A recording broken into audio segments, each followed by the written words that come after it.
Buenos días, queridos estudiantes, bienvenidos a nuestras sesiones de clase de estos días. Muchísimas gracias a la universidad por invitarme nuevamente a estar con ustedes y a compartir conocimientos con ustedes. Eh, Me han pedido que hable un poquitico sobre estrategia portuaria. Y dentro de estrategia portuaria, uno de los mayores actores que ha entrado en toda la región, pues es Puerto Chancay, en Perú. Este puerto tuvo una inversión bastante voluminosa de dinero. Fue financiado por la empresa COSCO, de origen chino, y entró en funcionamiento hacia finales del año anterior. Terminó su construcción básicamente y está ya en periodo de fase de prueba, hacer algunos ensayos. No es tan rápido, no es tan fácil construir un puerto, ponerlo a funcionar.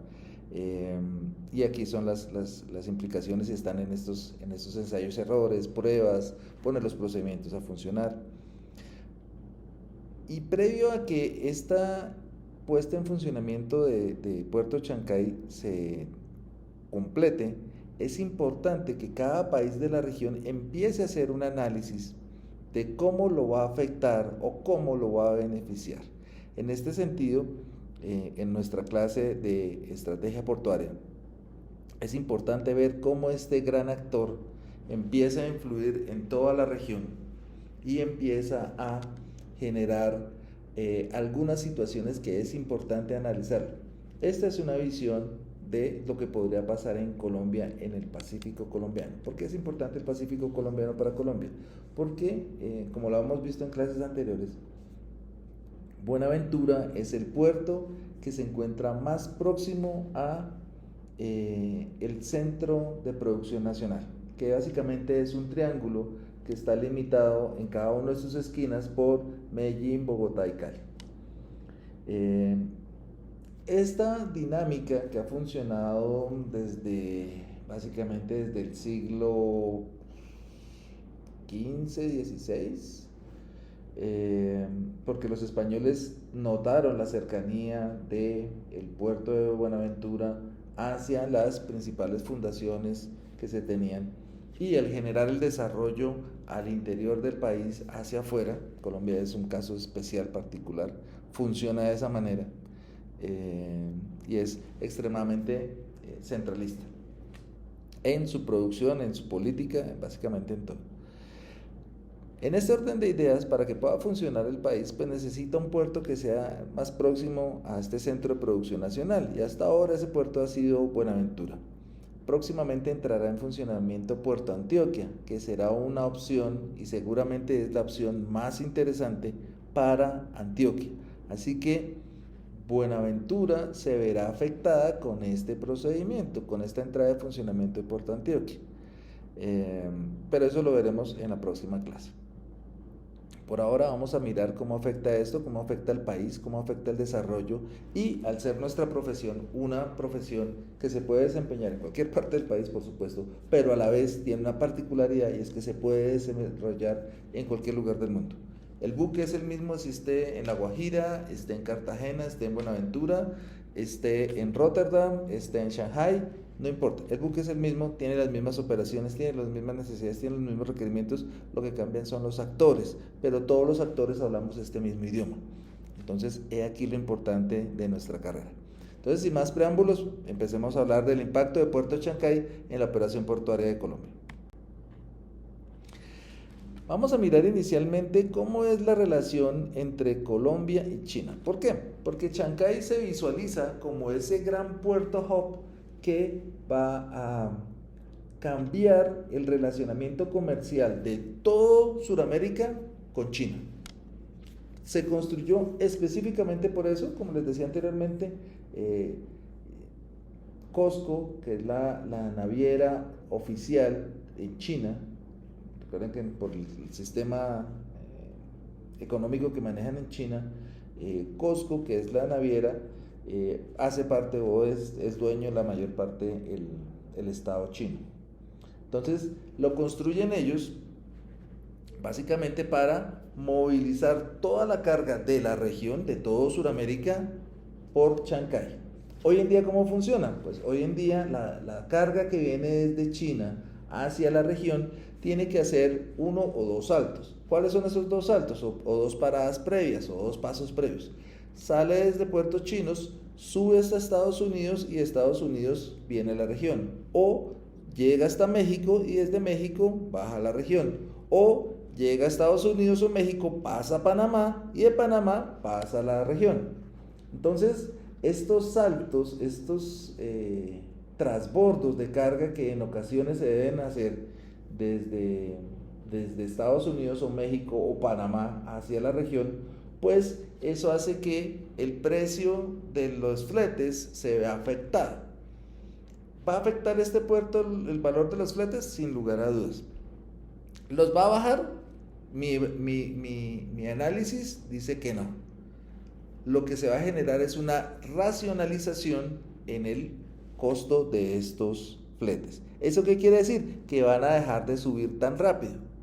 Ya no van a subir, ya no van a estar tan pendientes en estos primeros años de la dinámica que tenga el índice de Shanghai. Va a ser un poco más lento porque pues obviamente va a ser unas economías, pero eso no va a forzar necesariamente a que el valor del flete baje.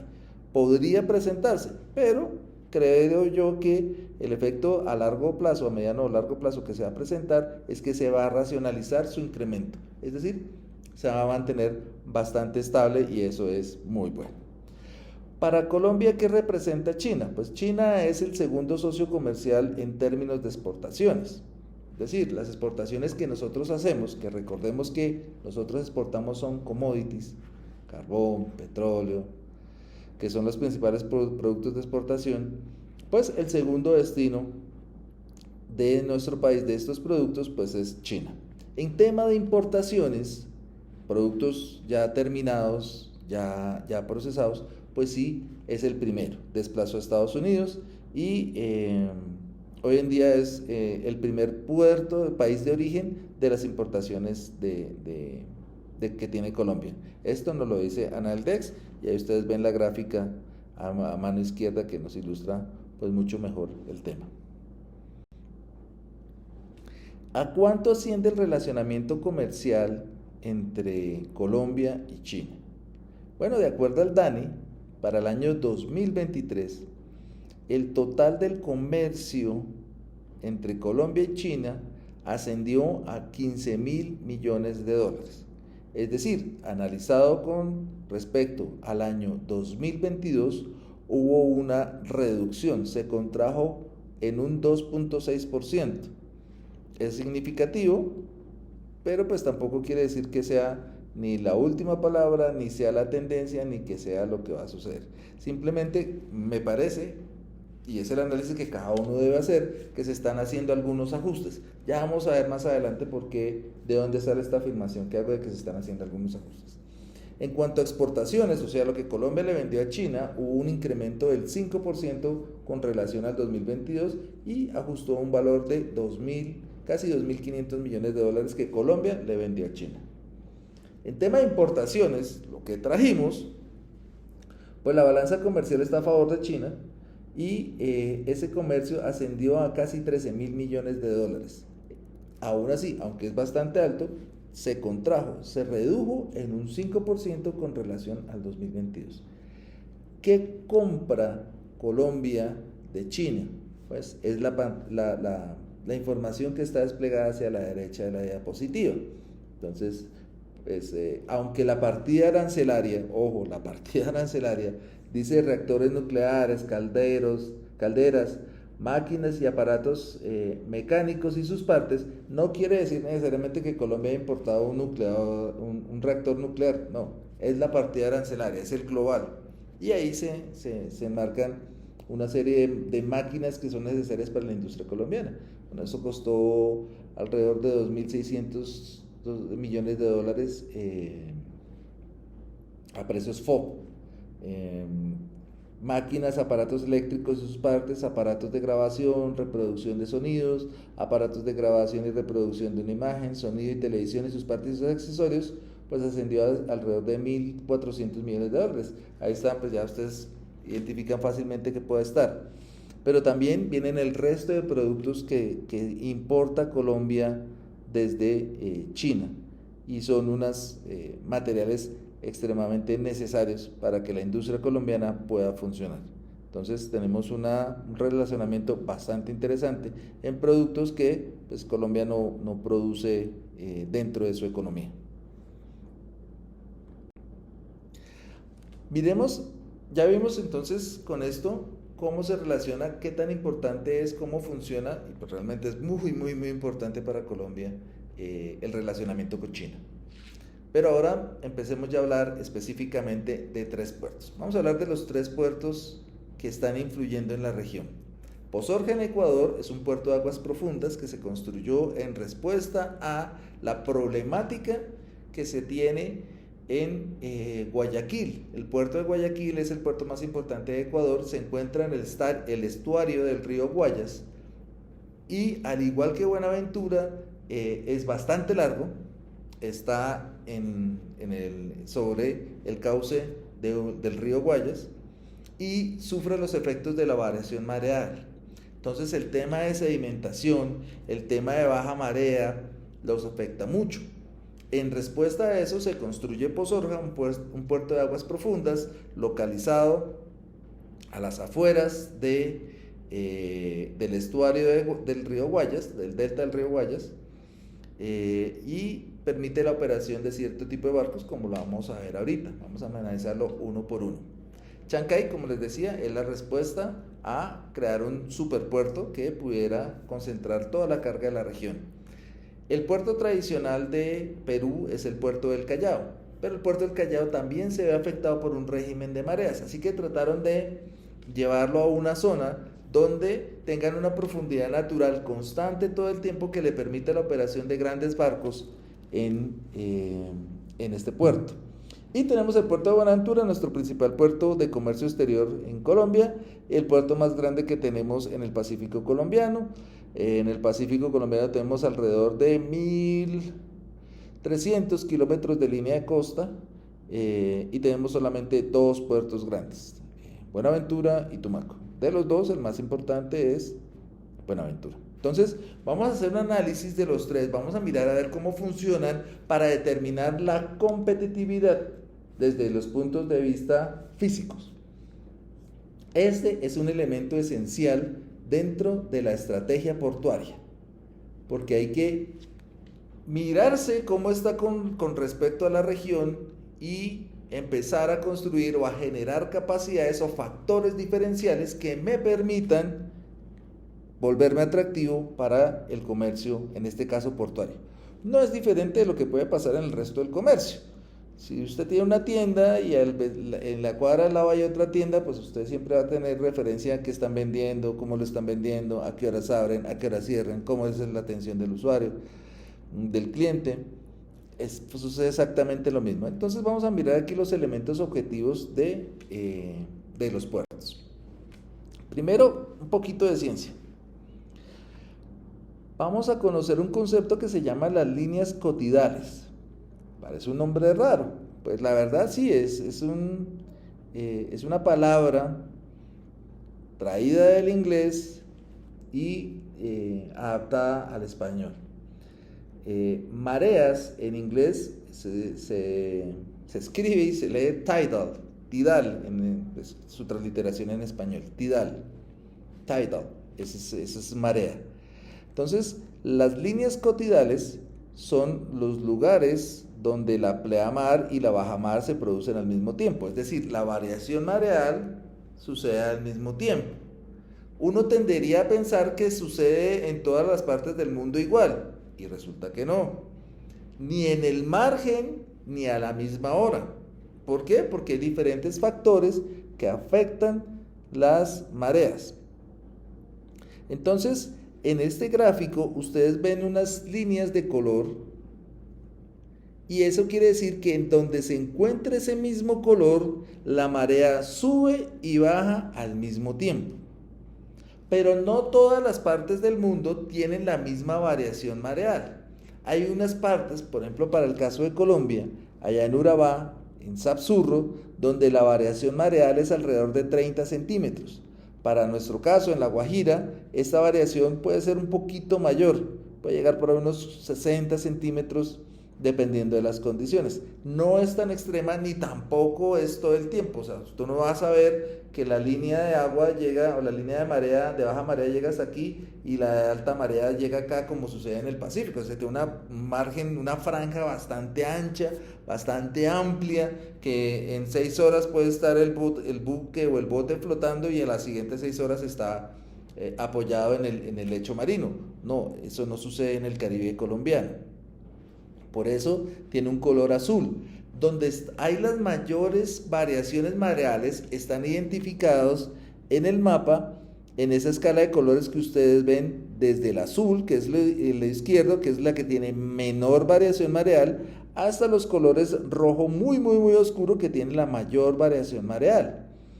Para el caso de Colombia, nosotros tenemos un color rojo más o menos intenso, pero es bastante significativo.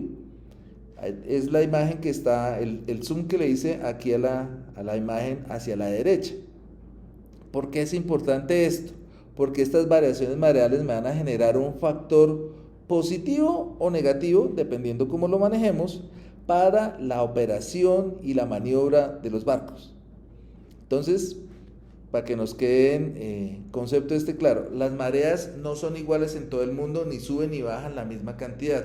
Hay algunos sitios donde puede subir 5, 6 metros, como es el caso de Colombia. Hay otros sitios, como en Terranova, como en Escocia, donde ustedes lo ven, está totalmente negro. Ahí tiene unas variaciones mareales enormes, gigantes, significativas. Y eso puede ser aprovechado para la operación marítima portuaria, pero también para la generación de energía eléctrica. Es bastante interesante. Entonces, con esto en mente, ya sabiendo que tenemos variaciones mareales, que no todas las partes del mundo funciona igual y que para el caso de Colombia es en la región donde tenemos la mayor variación mareal, miremos lo siguiente.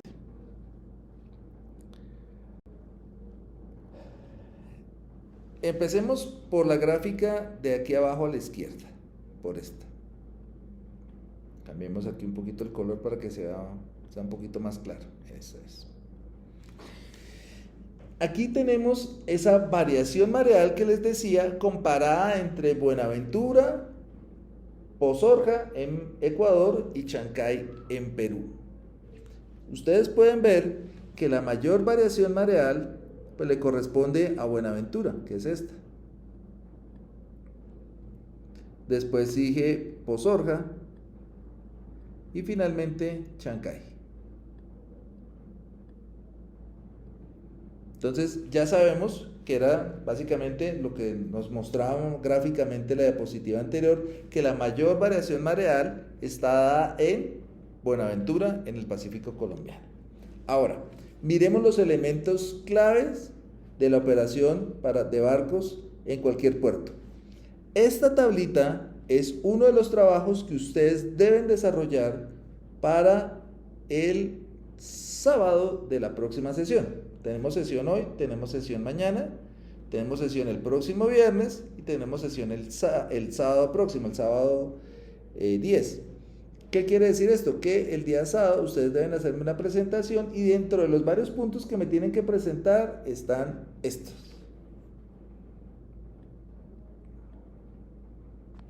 Esa tablita me la deben presentar para el puerto que se les asigne de análisis o de estudio a cada uno de ustedes. Entonces, ¿qué vamos a analizar? La profundidad, la longitud del muelle, o sea, la línea de atraque, la longitud del canal de acceso, o sea, por donde entran los barcos desde alta mar o desde aguas seguras hacia el puerto, y el ancho del canal. Entonces, para Ecuador, Pozorja, la profundidad todo el tiempo, es de 16 metros. Es bastante buena, puede recibir buques interesantes, ya vamos a ver qué buques puede recibir, es bastante bueno, vuelvo insisto, es un puerto de aguas profundas. Existen diferentes categorías, pero para mí un puerto de aguas profundas es cualquiera que excede los 15 metros hacia allá. 15, 20, 25 metros. Más grandes de eso, creo que hay muy poquitos en el mundo. De 20 metros hay unos cuantos. Y entre 15 y 20 hay algunos. Son más bien escasos. De ahí hacia acá tienen Ahí están ubicadas la mayoría, sino que la totalidad de los puertos en el mundo, no solamente en Colombia, en el mundo. Entonces, este factor de profundidad es importante y es uno de los factores de competitividad más importantes. Para futuros desarrollos en el departamento, este es un punto crucial que tenemos que mirar, la profundidad. Ojo, y aquí hago una claridad bastante interesante. No confundamos profundidad con calado.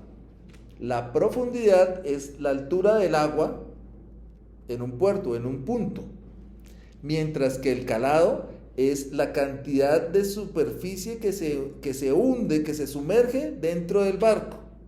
Entonces tratemos de hacer aquí un grafiquito. Supongamos que este es el límite del mar.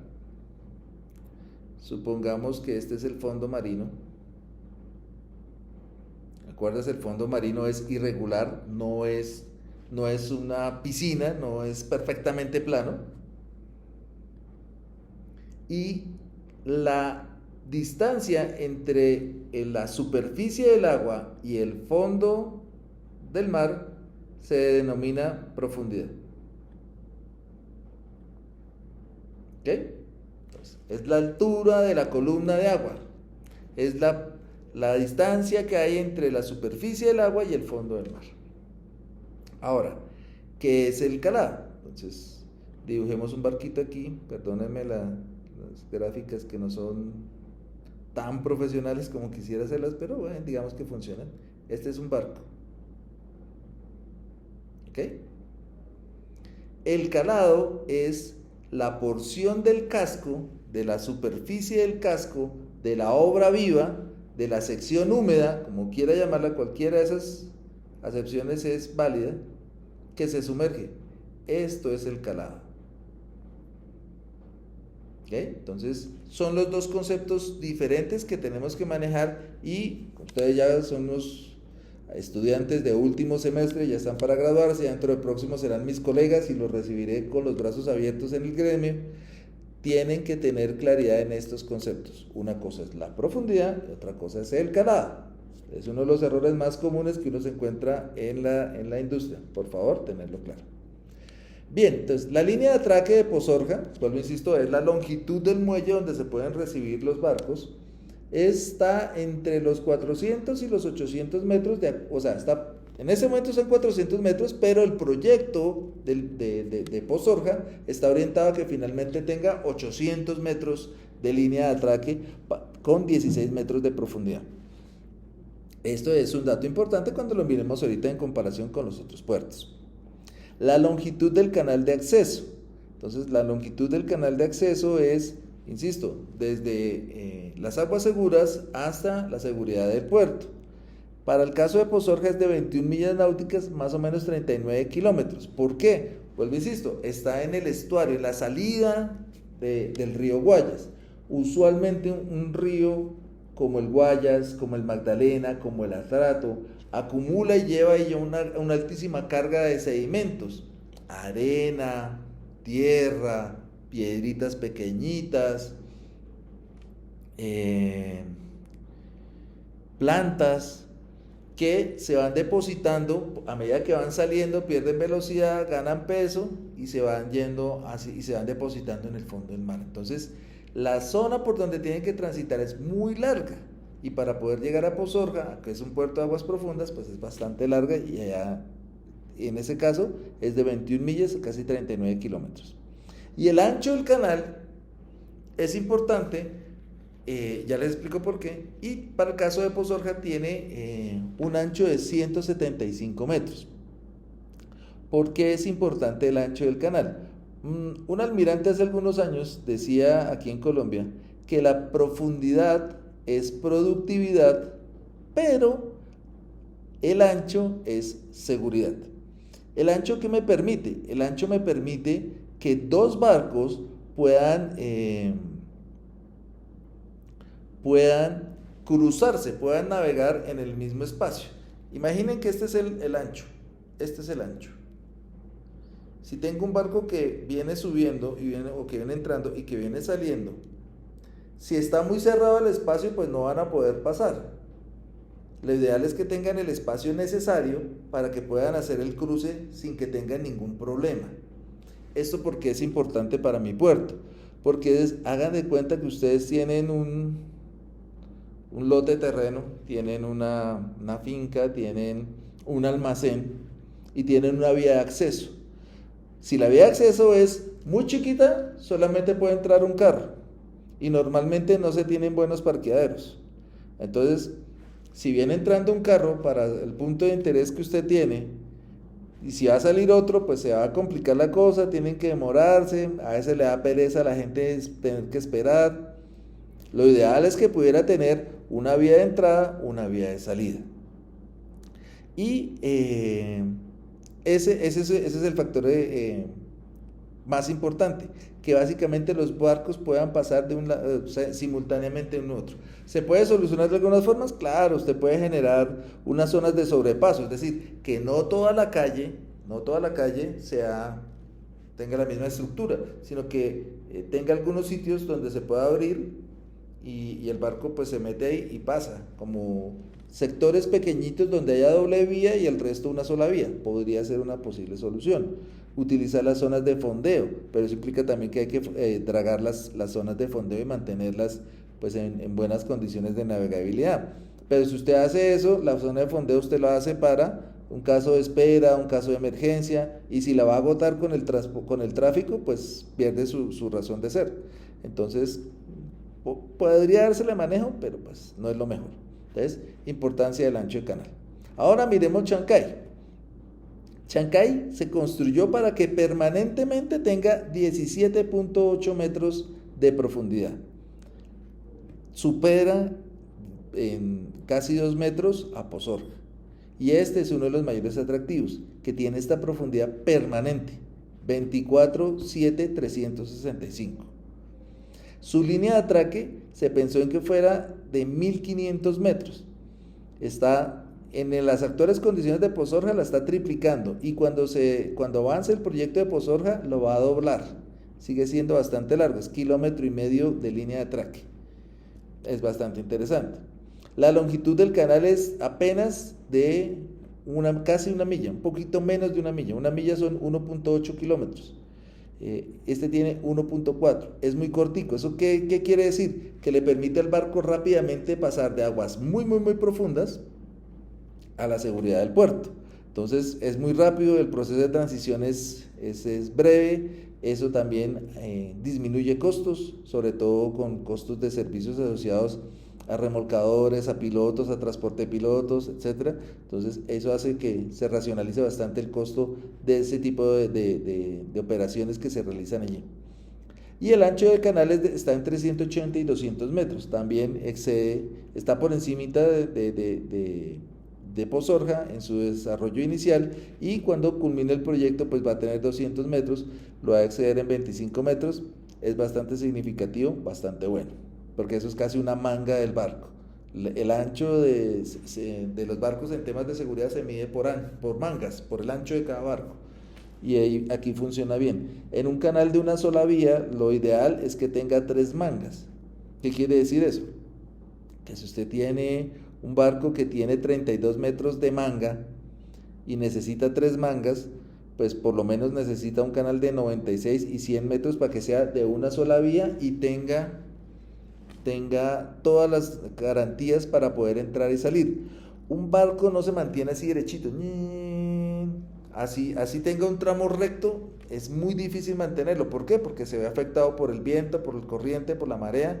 Entonces uno normalmente va así, aunque parezca que va derechito.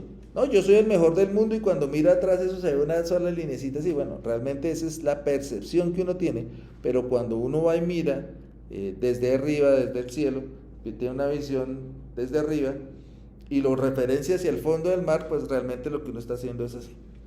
Entonces, por eso es importante tener unos márgenes de seguridad hacia los lados que le permita que el barco pueda navegar sin ningún problema. Ahora miremos Buenaventura. Buenaventura, en tema de profundidad, es el que se encuentra más rezagado. Tiene 13.5 metros en su canal exterior. Es tan largo, son alrededor de 33 kilómetros de largo que tiene Buenaventura.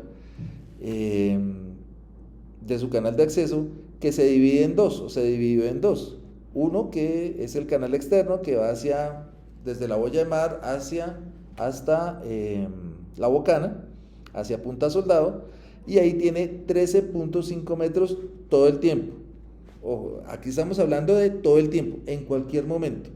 Y desde ahí hacia los puertos tiene 12.5 metros todo el tiempo. Ahora, la línea de atraque es una de las más largas porque tiene varios puertos. Está la Sociedad Portuaria, está Agua Dulce, está Tezehuén, y toda esa capacidad unida pues me duplica la capacidad que tiene en este caso Chancay y me la cuatriplica en el mejor de los casos de Pozorja. El canal de acceso, como ustedes ven, al igual que en Ecuador, es bastante largo, cuesta mucho mantenerlo, por eso hay que tener mucho cuidado con los canales de acceso cuando ustedes desarrollan algún puerto o tengan algún puerto, porque hay que mantener la entrada de la casa limpia, organizada, espaciosa, para que puedan entrar y salir cómodamente. Y en el ancho del canal, pues tenemos en el canal exterior 200 metros y en el canal interior 160 metros. Exteriormente no tienen ningún problema los buques, pero ya en el canal interior sí tenemos problemas y restricciones para hacer el tráfico de un barco con el otro. Ahora, ¿y para qué nos explicó lo de Cotidal y las mareas y esa vaina qué? Entonces, aquí viene el quid del asunto.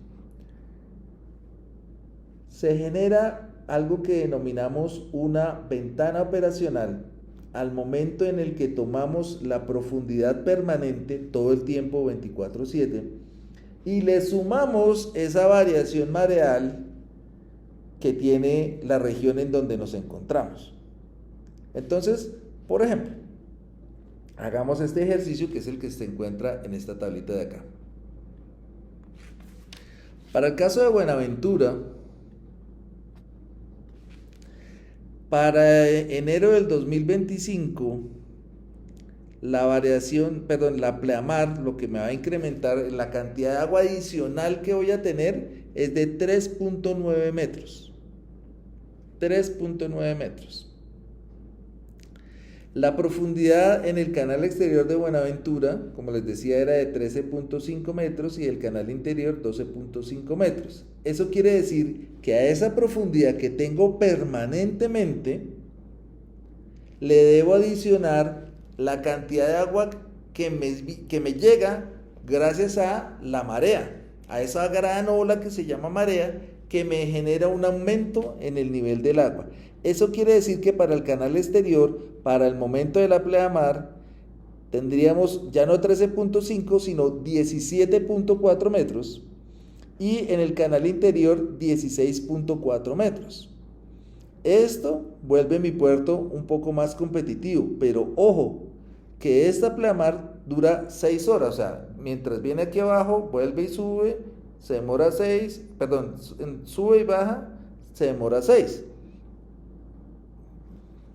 Vuelvo y explico para que quede más claro. La marea es un proceso cíclico, sube y baja, ¿correcto?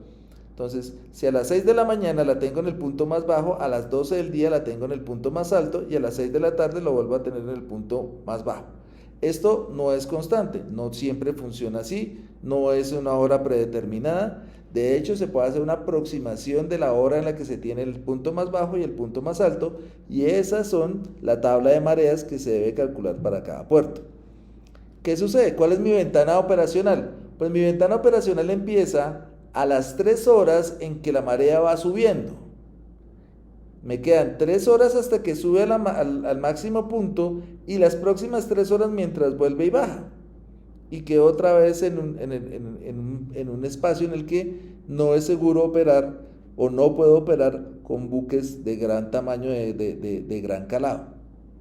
Entonces, ese factor que podría ser de pronto una desventaja, que es la gran variación mareal que tenemos nosotros, en este caso Colombia la ha utilizado para mejorar su operación. ¿Qué sucede? Vuelvo, insisto, el problema es que solamente funciona cada 12 horas por espacio de 6. O sea, mientras la mitad de lo que sube, vuelve y baja, y tiene que esperar otra vez las 3 horas que baja, las 3 horas que vuelve y sube, y vuelve otra vez empezar a utilizarla. Esa ventana operacional es muy cortica, sobre todo para un canal de acceso tan largo. Si fuera un canal de acceso más corto, pues vaya y venga, no habría ningún problema. Pero si ustedes ven, Buenaventura se encuentra, la longitud del canal de acceso es alrededor de 17 millas.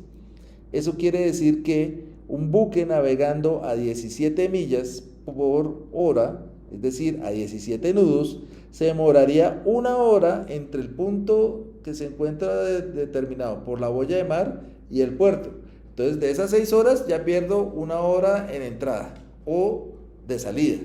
Me quedan 5 horas. Ah, no, pero 5 horas, profe, ahí se hacen muchas cosas. Sí, pero son todos los buques grandes en todos los puertos simultáneamente tratando de utilizar esa misma ventaja. Ahí viene el problema, ahí es donde está la complicación. Para el caso de Pozorja, la variación mareal para el mismo día, para la misma hora, era de 2.8 metros en su canal de 16 metros, pues la profundidad total que quedaría es de 18.8 metros. Para el caso de Chancay, la variación era de 1.06 metros, con su profundidad permanente de 17.8 metros, tendría una profundidad total de 18.86 metros. Aún así, en estas condiciones, Ecuador y Perú tienen mejores condiciones de profundidad que Colombia. Claro, ¿podemos meter barcos más grandes en ese pedacito? Sí, pero ellos pueden hacerlo. Lo que nosotros podemos hacer solamente en 6 horas del día, ellos lo pueden hacer 24/7. Esa es la desventaja que tenemos nosotros como país en relación con los otros dos puertos. ¿Qué hacer? Pues hay que hacer el dragado. ¿Cuándo hay que hacerlo? Ojalá lo más pronto posible, porque de verdad estamos perdiendo competitividad por este lado. Entonces, esta es la forma en la que usted puede aprovechar la variación mareal a favor de sus operaciones portuarias. ¿En qué me incide esto? En que cada pulgada de este calado expresado en pulgadas, nuevamente les pido excusas por el mal tino que tengo para escribir con puntero, pero bueno. Cada pulgada del casco que se sumerja son cualquier cantidad de toneladas que tenemos nosotros a bordo del buque. Es decir, los buques por su ancho se les calcula, y otras condiciones, largo y otras condiciones, se les calcula lo que se denomina tonelada por pulgada de inmersión. Hagamos un ejemplo. Digamos que cada 1000 toneladas el buque se sumerge 1 pulgada. ¿Cuánto es 1 pulgada? Esto. La distancia de la falange del dedo gordo de la mano hasta la punta del dedo. Esto. 2.54 centímetros. Más o menos. Es una idea más o menos, una medida bastante aproximada. Son 2.54 centímetros. Entonces, ¿qué quiere decir? Que si el buque se sumerge 2.54 centímetros, estoy cargando 1000 toneladas más. En 10 centímetros, que serían 4 pulgadas, son 4000 toneladas de más que puedo transportar, tanto de entrada como de salida. Y eso me genera más productividad. Entonces, ahí está el razonamiento de por qué tenemos que aprovechar cada centímetro de agua que tenemos de manera que podamos entrar y sacar mayor carga. ¿Por qué? Porque ese es el rendimiento del puerto. Ese es el máximo aprovechamiento de la capacidad que se tiene. Entonces es importante este tema de la profundidad, no solamente para la región, sino es un buen punto de referencia para que ustedes lo puedan extrapolar a cualquier punto. Entonces, lección aprendida aquí, hay que aprovechar cada centímetro de profundidad que tengamos para que el puerto se vuelva más productivo. ¿Qué barcos podrían entrar o cómo entran o cómo se tienen? Entonces, esta es una evolución, una tabla que dice de la evolución de los barcos containeros. Aquí no estoy mirando los graneleros, pero tiene una dinámica similar. Los barcos containeros, ahí tenemos desde los primeros que salieron por allá en los 60, 70 hasta los que tenemos en nuestros días, que pueden transportar entre 21.000 y 25.000 TEUs. Entonces, ¿qué hice? Hice un análisis por las dimensiones principales del buque: la eslora, la manga, el calado de cada uno. Entonces, los barcos más grandes que se están construyendo hoy por hoy son de más o menos 400 metros de eslora. La manga ha variado y empezó en sus inicios de 17 metros y hoy en día se construyen barcos de 61 metros de manga. Y el calado, hemos pasado desde un calado de 9 metros hasta 16 metros en contenedores. Ojo, contenedores en buques petroleros o carboneros, es decir, graneleros, pues es totalmente diferente. Las medidas son más anchas, las profundidades son más grandes, las necesidades son de otro tipo. Aquí estamos mirando solamente containeros. Entonces, de acuerdo a este análisis, si tú coges el primer valor que se hicieron en los primeros buques containeros que se construyeron con los últimos, la variación que más alta que se ha tenido, como ustedes lo ven aquí, pues es la manga. Y la manga es uno de los factores que menos se tienen en cuenta. De hecho, en Colombia, en los planes de expansión portuaria, no se tiene en cuenta para nada. Ahí solamente se mira profundidad. Y profundidad, dentro de los requerimientos o las necesidades de los barcos, pues cada vez no son tan grandes. Entonces, esa variación de profundidad que requieren los barcos solamente ha variado 178%, es decir, pasamos de 9 metros a 16. Y eso es porque ya no se puede más para abajo, porque es que tener puertos así de profundos o más profundos de 16 metros es súper costoso, es bien difícil, y lugares del mundo que puedan albergar esas profundidades son muy pocos. Entonces así no funciona. Entonces es importante que a futuro empecemos a pararle bolas al ancho del barco, a la manga. Ahora, ¿eso qué me quiere decir? Entonces miremos el UKC. Volvamos a nuestro grafiquito aquí de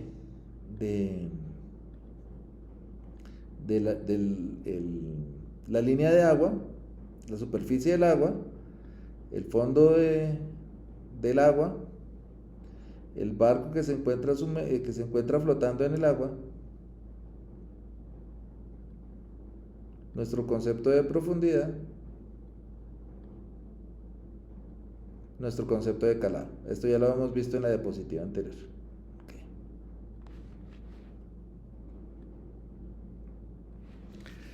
Ahora, ¿cuánta agua necesito para que un barco pueda entrar? Entonces, si el barco cala 16 metros, entonces yo lo meto con 16 metros y entra. No funciona así. La verdad es que el mínimo permitido por buenas prácticas a nivel mundial es el 10%. Es el mínimo. O sea, de ahí para abajo, la ciencia física, no permite que el barco entre. Ya les digo por qué. El ideal de las autoridades es que sea 15%. Ya les explico qué es. Calma. Así que si usted se ubica aquí como en la mitad, en el 12.5%, está bien. ¿Qué es este 10%? ¿Qué es este 15%? Es la relación entre la profundidad y el calado. ¿Qué quiere decir? Que si yo a mi calado le agrego un 10%, físicamente voy a tener un poquito menos de problemas. ¿Qué sucede? Cuando el buque se sumerge y está muy cerquita al fondo del mar, así no lo toque, se genera algo que se llama un efecto de succión. Y el buque, así no haya tocado fondo, pierde velocidad y queda parado. Y no se mueve. Y eso es un riesgo. Un buque totalmente quieto, inmóvil, pues queda a la merced del corriente y se lo puede llevar, porque no se va a desplazar hacia adelante, pero sí se puede desplazar hacia los lados o se puede asentar definitivamente. Entonces, para que eso no suceda, para que ese efecto de succión no suceda, se necesita que haya por lo menos un 10% entre el fondo del mar y el fondo, o la quilla del barco, el fondo del barco. Eso quiere decir que esta distancia que está aquí se conoce como UKC por sus siglas en inglés. Traduce Under Keel Clearance. Es el resguardo de seguridad bajo la quilla. Lo mínimo por física, vuelvo insisto, por física, ahí no es porque quiera, porque una vez, no, un elemento de física es la gravedad. La gravedad existe, así usted haga lo que quiera hacer, existe. Pero es que las naves espaciales sí, tienen una propulsión que iguala o supera la fuerza de gravedad y por eso pueden despegar en vertical. ¿Ok? Entonces, físicamente se necesita que el barco tenga por lo menos un 10% de resguardo de seguridad bajo la quilla e idealmente un 15%. Volvamos al operativo. Miremos esta profundidad de 16 metros. Si yo tengo una profundidad de 16 metros,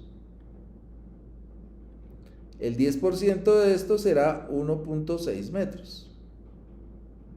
Es decir, para que este barco me entre en condiciones de seguridad, yo necesito por lo menos 17.6 metros de profundidad.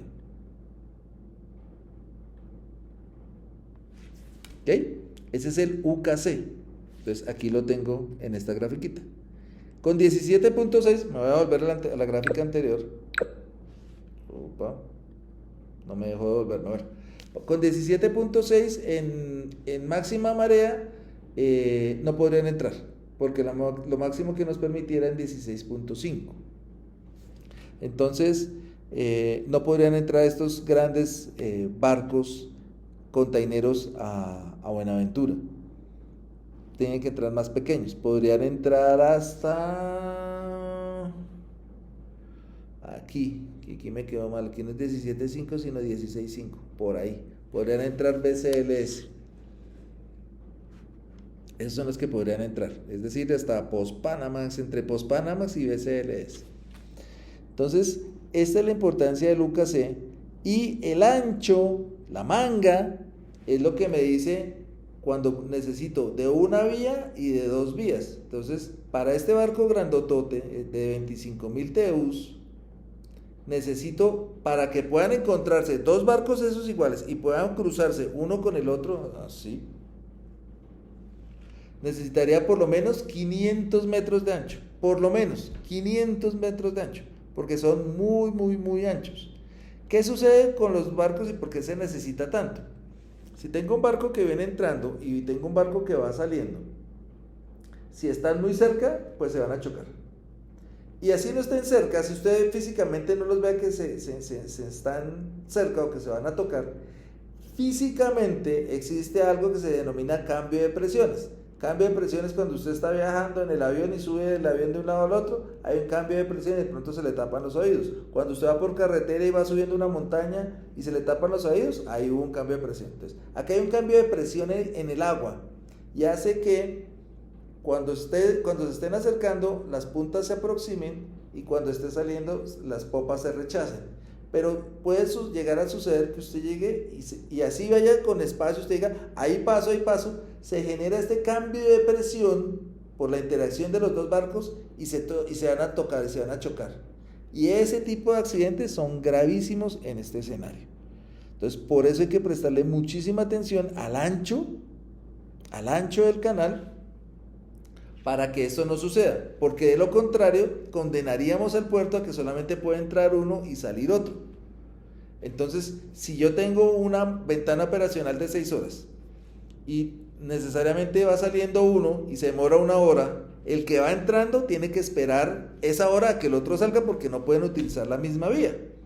Entonces, para el que va entrando, este que va saliendo, si ya se demoró 1 hora, este va entrando después de que sale este otro, entonces entra a la hora 2, termina en la hora 3 y tiene que hacer la maniobra de atraque en menos tiempo. alrededor estaría haciéndolo entre 3 y 4 horas. No, pero 3 y 4 no, la verdad a veces hay maniobras que se le complican a uno, que son bien densas, son bien complejas, y entre el barco sea más grande, más robusto, más compleja es la operación de zarpe o atraque. Entonces no necesariamente se va a demorar una hora en el tránsito, o sea, en la salida. Pero mientras lo despegan o mientras lo pegan, ahí se puede ir perfectamente otra hora.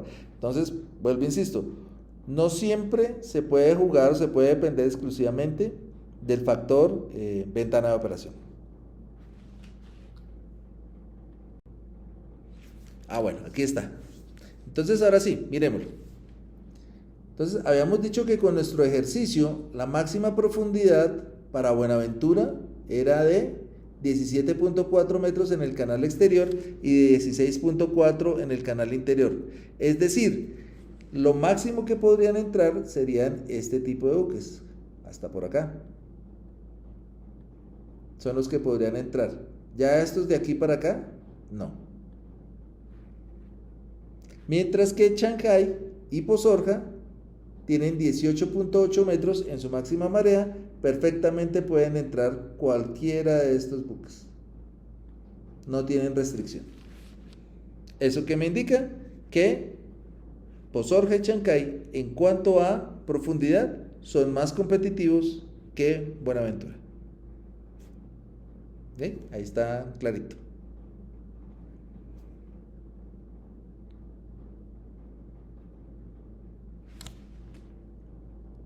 Bien. Ahora hagamos un análisis de cuántos barcos están llegando a Colombia y cómo se está comportando. Entonces, esta es una tabla comparativa de los años 2022, 2023 y 2024 que arribaron a Colombia. El mayor punto de origen o país de origen de barcos que llegaron a Colombia es Panamá. China se encuentra aquí abajo. Y miren este movimiento interesante. Estos son barcos que vienen directamente desde allá, no que hacen escala. Si hacen escala, pues se cuenta como Panamá, se cuenta como Estados Unidos, se cuenta como México. Barcos que directamente vinieron desde China hasta Colombia. Para el año 2022 fue 1, para 2023 1 y para 2024 30. Aquí algo está pasando y hay que hacer un análisis subsiguiente aquí de cómo se está moviendo esto, cómo se está dinamizando y empezar a mirar ahorita a mitad de año cómo sigue esta evolución, porque es bastante interesante que pasamos de 1 a 30. Algo pasa.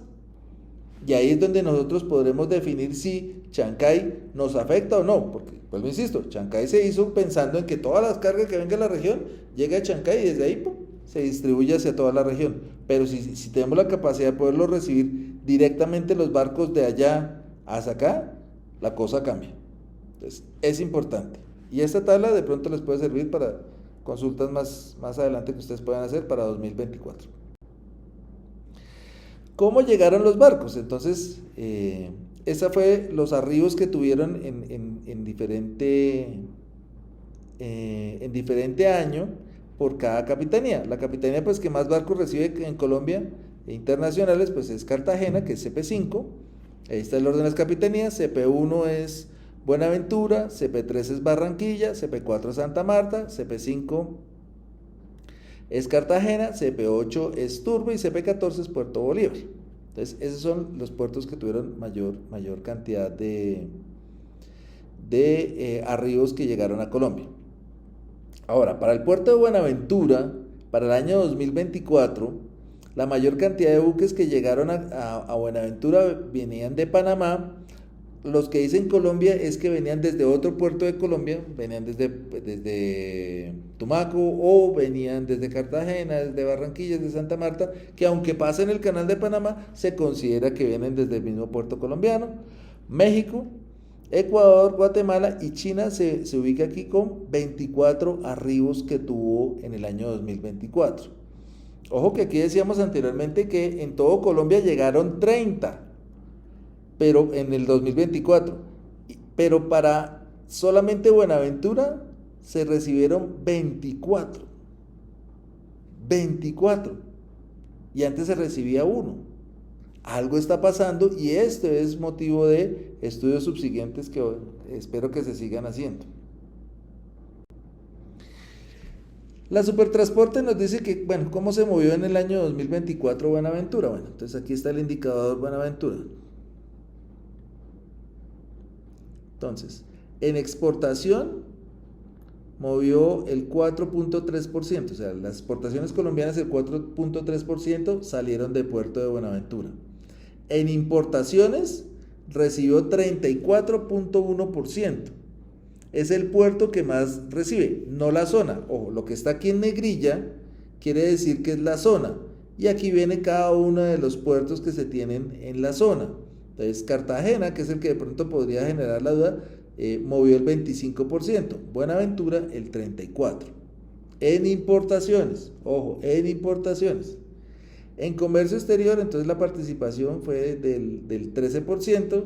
Pues ahí se hace una balanza entre importación y exportación y ahí se saca el comercio exterior. El Caribe pues lo supera. En cabotaje pues fue la más alta en el país.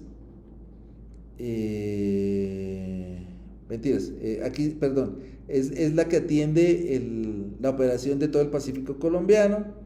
En transbordo, pues el monstruo es Cartagena, que es lo más grande, o sea, el negocio en Cartagena es el transbordo, no tanto la importación y la exportación, aunque ya está cogiendo cifras diferentes, por lo menos para 2024. Y ese es el total de la participación. Miremos rápidamente aquí cómo nos fue a nosotros como departamento aquí en La Guajira. Entonces, tenemos dos puertos, en estos dos puertos sumados recibieron en exportación 21 millones de toneladas, obviamente carbón.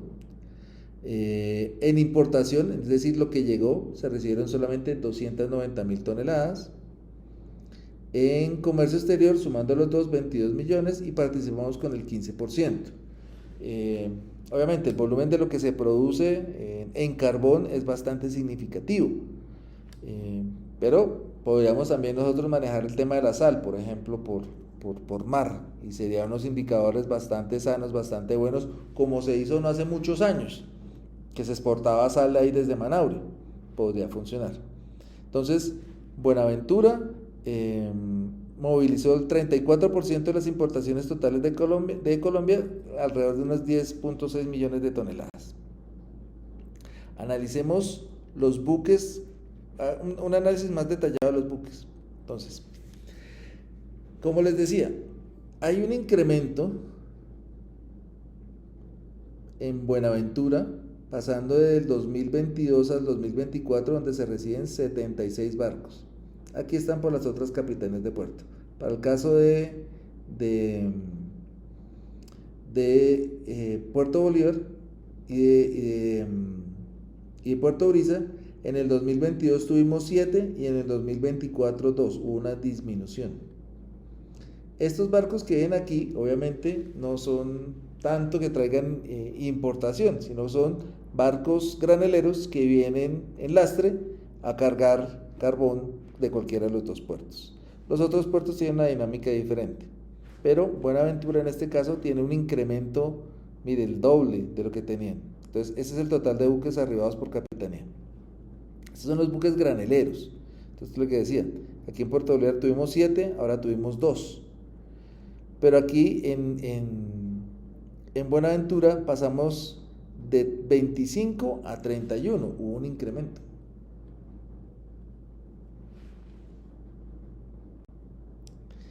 Y en los buques containeros, entonces miren lo que les decía, llama la atención esta particularidad. Pasamos de 1 en 2022 y 2023 a 24. A 24. El único puerto que también recibió y que tuvo un incremento así, pues fue Cartagena, que pasó a 5. Pero Cartagena, el Caribe tiene un reto, es que vienen desde China, suben, pasan el canal de Panamá e ingresan a puerto colombiano.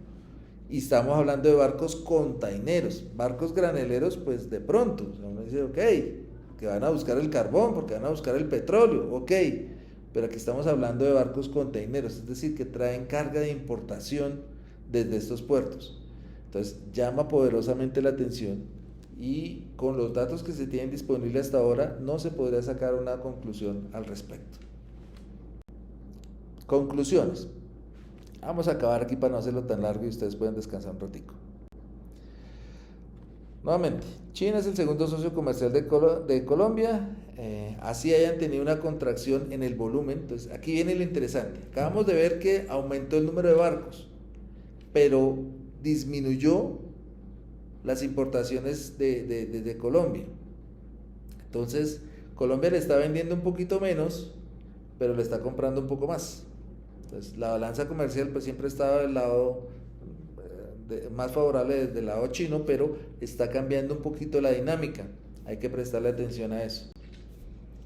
En cuanto a las mareas, entonces eso fue lo que hablamos bastante. Ese factor mareal puede ser utilizado a favor, pero aún utilizándolo en las mejores condiciones, teniendo una variación mareal más alta que los otros puertos, las condiciones naturales de operación 24/7 que tienen los otros puertos con relación a Colombia hacen que aún así no seamos competitivos. Entonces hay que prestarle atención porque en eso sí estamos perdiendo realmente como país. Ahora, como dentro de profesión, dentro de lo que estamos haciendo, pues es importante que ustedes lo tengan en cuenta cuando estén trabajando en un puerto y tengan que hacer las recomendaciones que tengan a bien hacer o que les pida la gerencia hacer. Tienen que ustedes tener en cuenta estos elementos, mirar todos estos factores que le pueden generar competitividad o no. Ahora, vuelvo, insisto, estos son los elementos objetivos. ¿Qué se puede agregar ahí? La eficiencia en subida y bajada entre carga y descarga. Sería un elemento totalmente interesante. En ese sentido, por ejemplo, a nivel Colombia, el puerto de Cartagena es unos años estaba en tercero, otros años estaba en quinto, dejémoslo en quinto, es el quinto más eficiente a nivel mundial.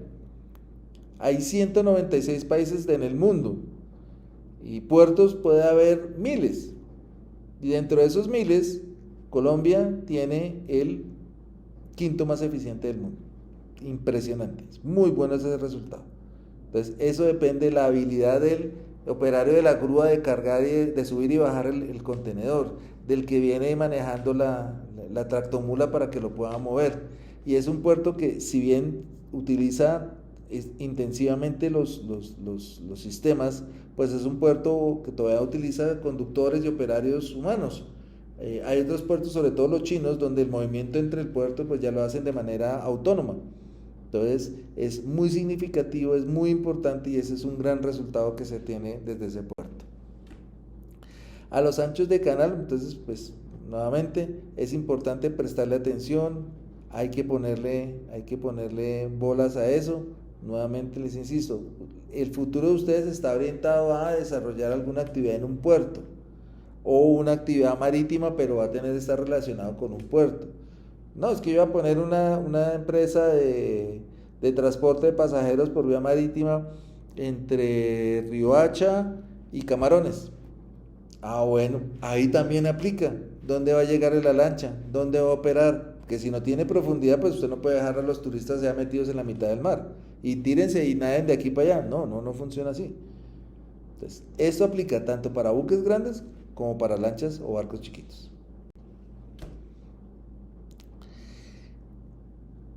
Con las características de línea de muelle, de la longitud y los espacios que necesita tener, si bien el barco tiene 400 metros, no quiere decir que se va a amarrar en 400 metros, no, necesita más o menos un 10% más, necesita como 440 metros para que el cabo o la cuerdita llegue hasta la vita y ahí se sostenga de manera segura.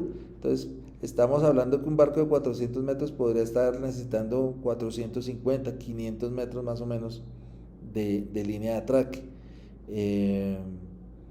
Así que hay que mirarlo, y en ese sentido, aquí estamos colocándolo. En Pozorja solamente podría recibir 3 puertos, Buenaventura podría recibir 8 puertos de manera simultánea, y ese es un factor que se debe mantener y se debe consolidar. Vuelvo, insisto, Chancay está pensado para que supla las escalas, los transbordos que se hacen en México y en Estados Unidos y que lleguen de manera directa hacia Colombia. Pero una alternativa muy interesante, muy interesante, es que puedan llegar los barcos directamente desde China hacia Colombia. Ese sería el ideal. Si toda la carga que se mueve de importación desde China a Colombia llega de manera directa, pues los costos se reducen, los tiempos se reducen y ya lo que ustedes pidan por Temu o Chain va a llegar mucho más rápido, ya no se van a demorar 30 días, sino se van a demorar 20 o 15. Ya es mucho más rápido, es mucho más ágil. Vuelvo y llamo la atención que hay que mirar muy cuidadosamente ese tema de que pasamos de 1 a 30, porque es una oportunidad increíble que puede generarle una rentabilidad o unas oportunidades bastante interesantes al país, y se debe mirar pues con bastante atención, con bastante detenimiento, para ver qué es lo que se puede hacer a futuro con el fin de aprovecharlo, maximizarlo y mejorarlo si así cabiera. Finalmente,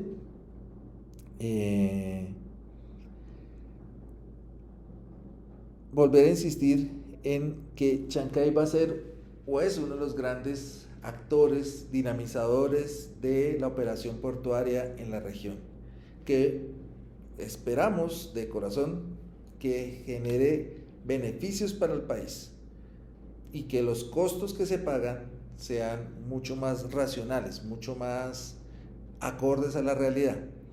La CEPAL concluyó en un estudio que hizo que los países que estamos en Sudamérica y en el Caribe pagamos alrededor de un 50% más en el valor de los fletes sobre el mismo tipo de carga manejadas en las mismas distancias en puertos con características similares de otras partes del mundo. ¿Y por qué? Básicamente porque nosotros no generamos carga de compensación. Para el ejemplo de carga de compensación, pongo un ejemplo fácil de entender. Si usted está en Barranquilla, usted está en Riohacha, usted está en Cartagena y necesita llevar un trasteo hasta Bogotá, pues usted ¿qué hace? Busca una empresa de transporte, alguien que le lleve el trasteo hacia allá.